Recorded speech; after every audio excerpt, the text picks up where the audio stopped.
The room went quiet the moment she laughed. Not a cruel laugh, not even a loud one, but sharp enough to cut. A decorated female SEAL Admiral stood at the front of the briefing room, eyes locked on a single dad sitting alone in the back, and she smirked at the call sign next to his name. Iron Ghost, she said. That's the best they could come up with.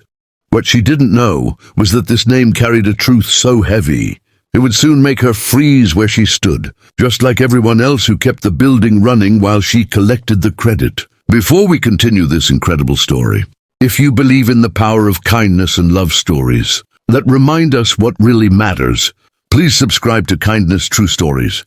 Hit that like button and drop a comment telling us about a time when someone's kindness changed your perspective. Your support helps us share more stories that warm the heart and inspire the soul. The man she mocked didn't react. He didn't flinch or look away. He was in his mid-30s, shoulders slightly slumped, wearing a plain service jacket that looked older than most in the room. His hair was short, touched with grey that didn't match his age. Under his chair sat a worn backpack, the kind a parent carries more than a soldier. Inside it was a photo of his daughter, folded at the edges from being opened too many times. His name was Daniel Carter.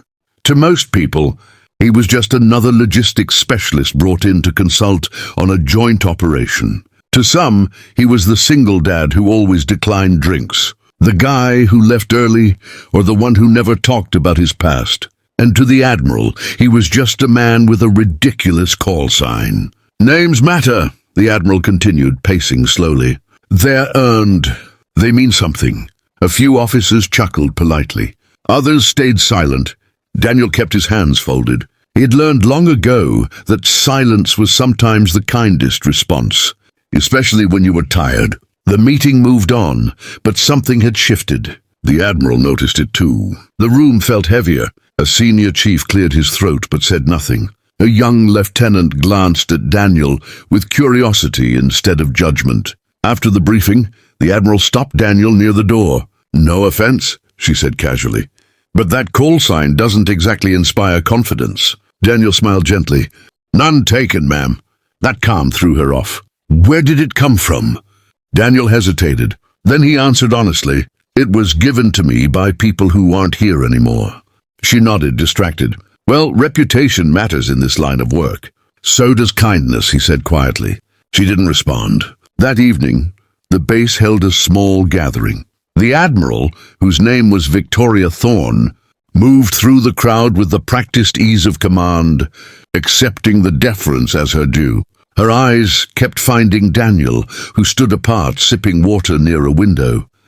His gaze distant, the call sign gnawed at her. It was ill-fitting for the unassuming man before her, yet his quiet dignity in the face of her public smirk had been unnerving. She decided to ask the senior chief, a grizzled veteran named Miller, whose service jacket was a tapestry of deployments. "Chief," the consultant Carter. "What's his story?" "The call sign."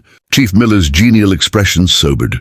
He took a long drink. "Ma'am, some stories aren't told in briefing rooms. Some are written in places we don't talk about over whiskey. I need to know who I'm working with, Chief." Miller sighed, looking over at Daniel's solitary figure. "You know Operation Silent Anvil? Classified disaster, 12 years back in the mountains. A whole team, 8 men, got trapped in a collapsed enemy communications bunker with a ticking chemical payload. Command wrote them off. Search and rescue was called off after 48 hours due to hostile saturation. The official report lists them as missing, presumed dead." Thorne nodded slowly. She remembered the vague outlines. A tragedy mentioned in hushed tones at the War College.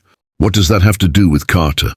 Carter was their logistics and comms coordinator, stationed 5 miles out. When the plug was pulled, he refused the extraction order. He went dark. For 10 days, ma'am. 10 days in active hostile territory, alone. He didn't try to break out. He dug in, literally, with his bare hands and a broken entrenching tool. He slowly, silently, dug a shaft through 30 feet of collapsed rock and metal to reach his team.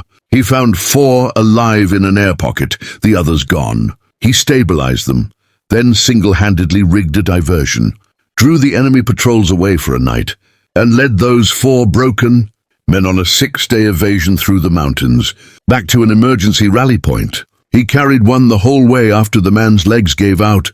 Not a single shot was fired. The enemy reported hearing nothing, seeing nothing, just their prisoners vanishing like ghosts. The survivors, when they were debriefed, they were in shock, half dead. All they could say was that Carter came for them like iron, silent and unbreakable, a ghost from their grave. The name stuck, but he never used it. He left active duty not long after. The weight of the ones he couldn't save, they say, it bent him. He asked for a non-combat role, something quiet. Admiral Thorne stood perfectly still. The cocktail glass in her hand felt suddenly fragile. She looked at Daniel Carter, seeing not the slumped shoulders, but the impossible strength they must have borne. She saw the grey hair earned not by years, but by 10 days in hell. She saw the gentle smile that was a choice made over bitterness. The call sign wasn't ridiculous. It was a monument, and she had mocked its cornerstone. The next morning, the operational briefing reconvened. The atmosphere was tense, plans being finalized for a high-stakes extraction. Thorne took her place at the front, her usual commanding presence tempered by a new awareness. When it came time to address Daniel's role in the logistics chain, she paused. She looked directly at him. "Mr. Carter," she began, her voice different, stripped of its prior edge. "Your analysis of the ingress routes is noted, but given the complex terrain and potential for rapid deterioration of the situation, I am reassigning you. I want you attached directly to the primary command team for Phase 2. A murmur went through the room. It was a position of significant tactical influence, far beyond a consultant's typical purview. Daniel met her gaze, his own unreadable. "Ma'am, my expertise is in support planning, not frontline command integration." "I'm aware of your expertise, Mr. Carter," Thorne said, and the use of Mr. was now filled with respect, not distance. "And I am also aware that this operation has variables we cannot plan for. I need someone who understands that the map is not the territory, and that men are not just resources to be moved. I need judgment forged in conditions no simulation can replicate. I need the perspective of Iron Ghost." The room fell utterly silent. The name, spoken now not with a smirk but with solemn gravity, hung in the air with a completely different weight. Every officer present heard the shift. The capital letters Thorne had verbally placed around the call sign. Daniel studied her for a long moment, seeing the apology and the recognition in her eyes. He gave a slow, single nod. "Understood, Admiral." After the meeting, the others filed out. Thorne approached Daniel, who was gathering his worn backpack. "Mr. Carter," she said, her voice low, "I reviewed the archived files last night. The ones with the higher clearance. I spoke to Chief Miller. I did not know." Daniel zipped up his bag, his hand brushing the compartment, holding his daughter's photo. "Most don't, ma'am. And that's how it should be. The name was for them, the ones who lived, not for me." "Why did you never correct the record? Why stay in logistics?" He shouldered the bag, the parent's bag, and looked at her. "Because the loudest courage is often the emptiest. The work that matters is usually quiet. And I have a daughter to go home to. The ghosts I carry so she never has to." He walked out, leaving Admiral Victoria Thorne standing alone in the briefing room.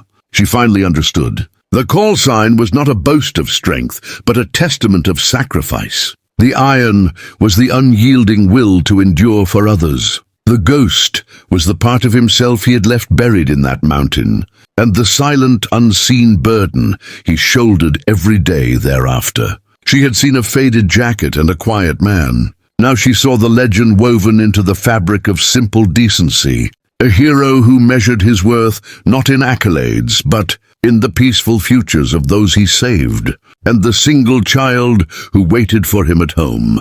It was a lesson in humility, in the true cost of service, and in the profound courage found in kindness and quiet perseverance. It was a reminder that the most formidable strength is often cloaked in the gentlest demeanor, and that every person carries a story that can, in a moment of revelation, change everything.